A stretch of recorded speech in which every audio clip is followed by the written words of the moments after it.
Heal the world, make it a better place For you and for me and the entire human race. Many love, people dying. If you get enough for the living, to make a better place for you and for me. For you and for me. For you and for me. For you and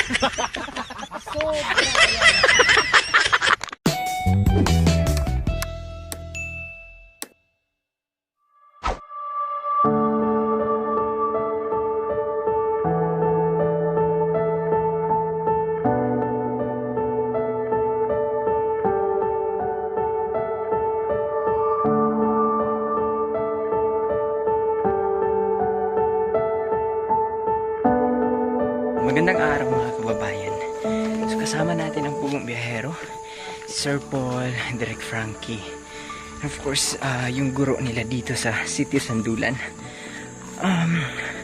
Ngayong tanghali po ay pupunta kami doon sa elevated area ng Sitio Sandulan. And bibisitahin din namin mga bay yung lupa na ibibigay ni Madam para sa pugong biyahero team. So may plano ang pugong biyahero team na pagpupunta kami dito, doon kami mamamalagi, mamamahinga. Bali po, sa pinakataas doon, pinakatuktok nito mga bayan doon, yan, doon kami pupunta. So papakita namin sa inyo kung gaano kaganda ang kalikasan na bigay sa atin ng ating puong may kapal. Tara mga bay, let's go. Kasama natin si Mark Travel.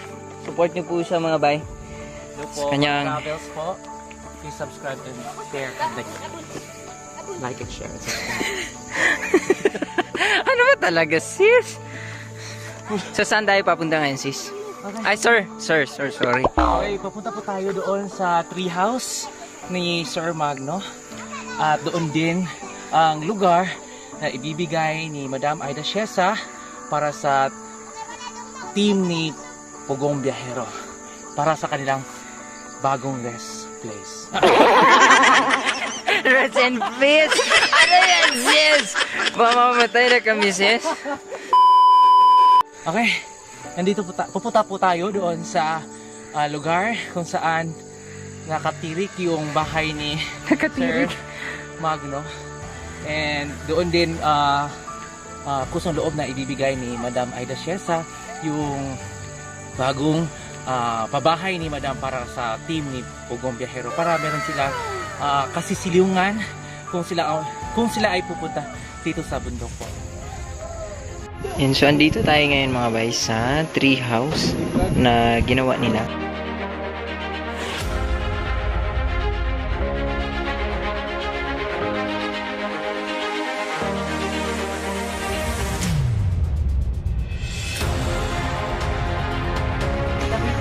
Ang ganda po dyan sa taas. Hindi lang po tayo nakakuha ng video kanina, pero ang ganda po. Kitang-kita po ang buong Marilug District.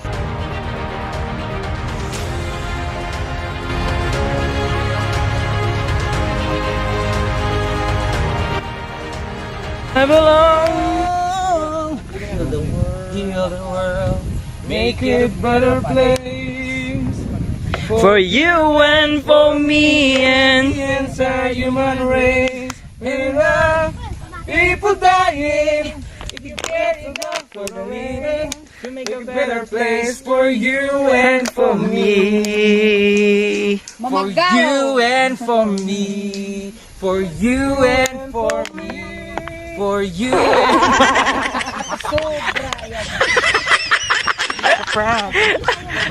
ano yung pakiramdam na nakaakyat ka dito sa isa sa pinakamataas na lugar dito sa Sitio Sandulan? Yung pakiramdam ko ngayon ay ubod ng saya. Umaapaw ang aking kasigahan. Lalo na nakasama ko sa pag-akyat. Walang iba ang natatanging si Sir Pugong Biyahero po. So maraming salamat sa ganitong pagkakataon. No?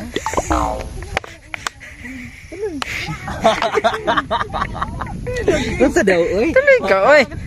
Tuloy, sir. Dito ang pagkakataon. Kaya nga naman, naimitahan natin si Sir Pugong sa ating Fast Talk.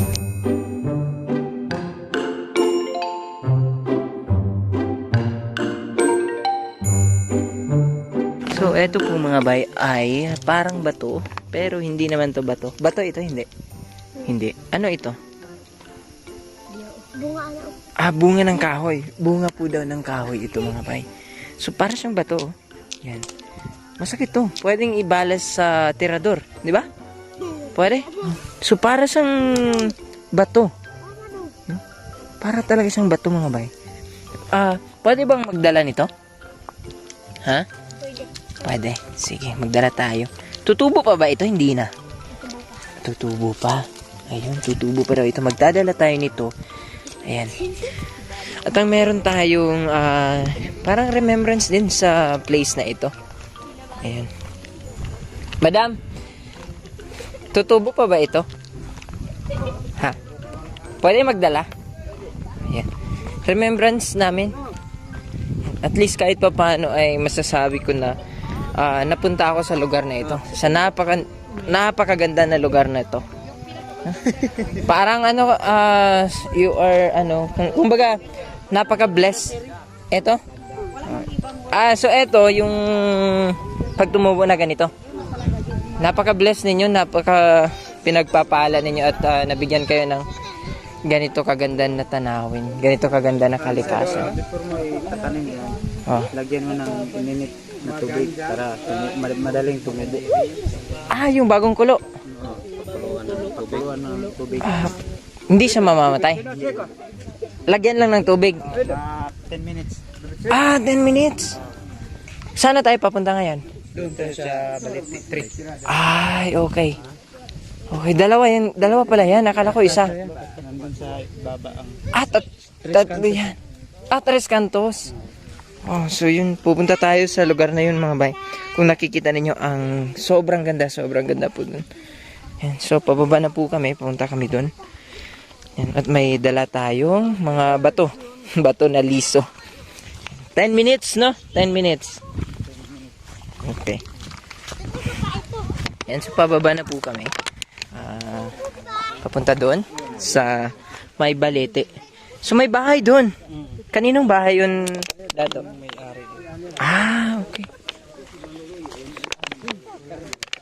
Uy, umulan. Parang babalik muna tayo doon sa may sa tree house kasi umuulan. Yan, kasama natin yung tatay ni Marilyn. Kasama natin dito. Ito po sir, kami naghimo aning dalan. Itong hagdan.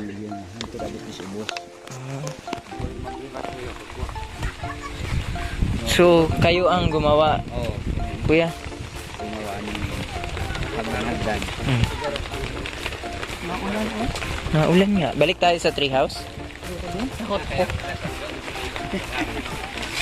Hindi ba mababasa yung mo?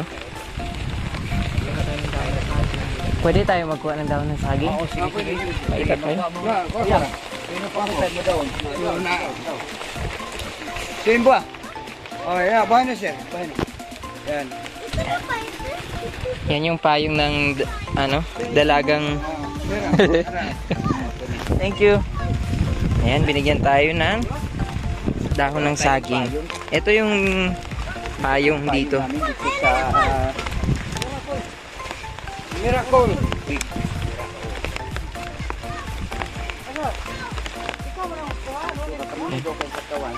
Pababa na po kami. Ay, may mga bahay pa pala doon, sir, oh. Ayun, oh.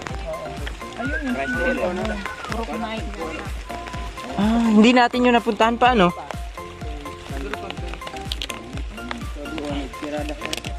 No? Dami din sila pala doon.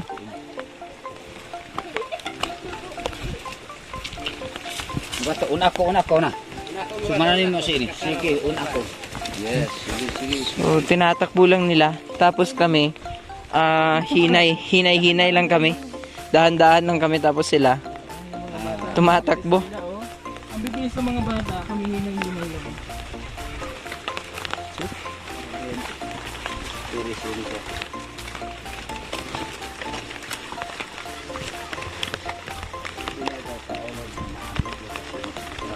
So, mga bay, pauwi na po kami and umaambon na. So, nag-improvise ng payong si Sir Pugong Biyahero. Yung payong niya ay dahon ng saging. Cowboy din ito si Sir Paul, mga bay. Nakakamangha ang lugar na ito. Na napakaganda ng tanawin. Sobrang ganda ng tanawin. Pero wag kayo muna yun. Magkasod, kung kayo muna sa publika na. Pero wala kayo gihapon. Pero igat ko wala sa paglaon. Tungod sa duo gamitan. You know, Nagtuo kayo na rugan. may mga fogs na dun. Namaataw. May mga fogs na dun. Diyan, ambon po yan. Hindi po yan fogs.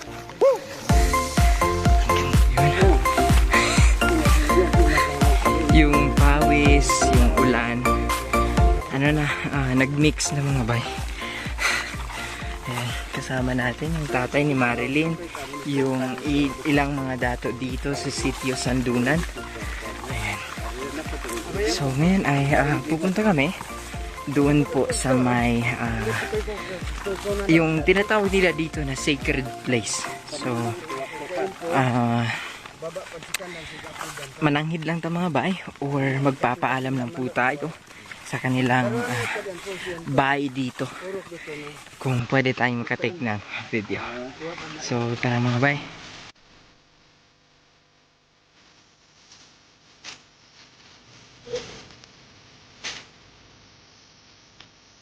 So andito na po tayo mga bay sa tinatawag nila dito sa sitio Sandunan na most sacred place nila. So meron kasi ditong puno ng balete, napakalaking puno mga bay. Siguro 20 person ang magdipa nito para maikot lahat yan. Siguro hindi nga kaya siguro mga bay ng 20 person ito. Papakita ko po sa inyo.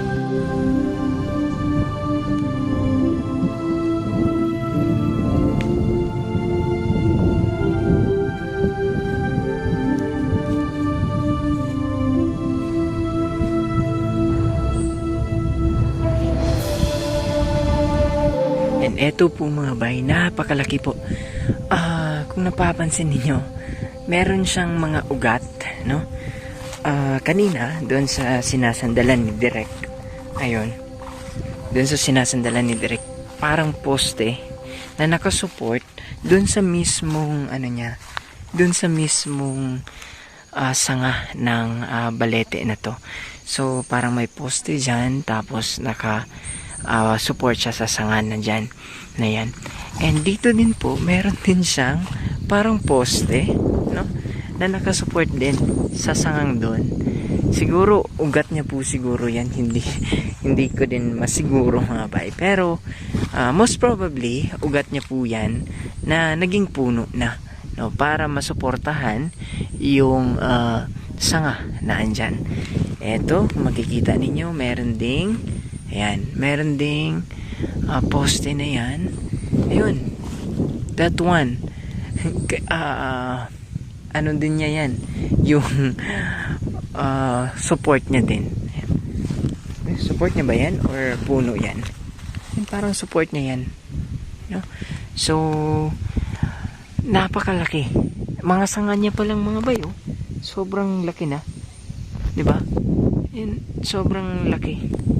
Ito nga, hindi ko kayang yakapin yan mga bay. Maliit lang yung tingnan, pero malaki yan, no? Siguro nasa more than 20 na tao ang magdipa nito, sir, no? Bago ma-cover up lahat. More than 20 na tao talaga yung magaganon. Oo. Kasi hindi siya basta-basta eh. Oo. Sobrang laki niya. Parang, ano ba yun? Parang building. Pwede. Pero sa mga kabataan na mahilig maglaro, huwag niyong tangkain na maglaro sa ganitong lugar. Dahil hindi niyo magugustuhan. Kasi para sa kanila, para sa mga katutubong mga, this is the sagrado, sacred place kasi to. So kailangan pag nandito ka, magbigay ka ng respeto. Although iba-iba kasi yung paniniwala eh. Pero alam nyo, ang pagbibigay ng respeto wala naman sa religion yan eh. Wala sa paniniwala yan eh. Kundi nasa iyo, nasa puso mo yan. Kung paano ka magbigay ng respeto sa kahit sino man. Hindi lang sa mga puno, maski sa mga tao. Ganun din. Kung gaano mo nire-respeto yung magulang mo, ganun mo din sana respetuhin yung nakapaligid sa'yo. Diba? I respect you, mama. Ay, oo naman, anak. Siyempre, anak kita, tinuruan kita ng ganyan, di ba? Matalino ka, di ba? Opo, mama. Nirespeto po kita, mama. Oo naman, kasi respect to each other, bro. Oo. Respeto sa lahat, respeto sa kapaligiran, at syempre, Respeto sa kalikasan. No? respeto sa kalikasan. At kung sakali man ikaw ay dayuhan, napupunta ka sa isang lugar, make sure lang talaga na kung naabutan mo ng malinis, sana pag alis mo ay maging malinis pa din. So may tinatawag tayo dyan na leave no trace, di ba? Ayun ang pinaka-importante na huwag natin bababuyin ang ating kalikasan. Kasi yung kalikasan kasi, ito ay may malaking ambag para sa ating lipunan. Dahil dito tayo kumukuha ng tubig, dito tayo kumukuha ng oxygen, or kung ano-ano pa man pwede mapakinabangan sa mga kabundukan. No? Yun lang naman ang munting maibabahagi ko sa vlog ko. Nawa ay may kaunting aral ako na maibahagi sa lahat ng viewers. And God bless. So, pupunta na po kami mga bay doon sa isa pang puno ng balete dito sa Sitio Sandonan. Kailangan nating rumispeto doon sa ating kalikasan mga bay.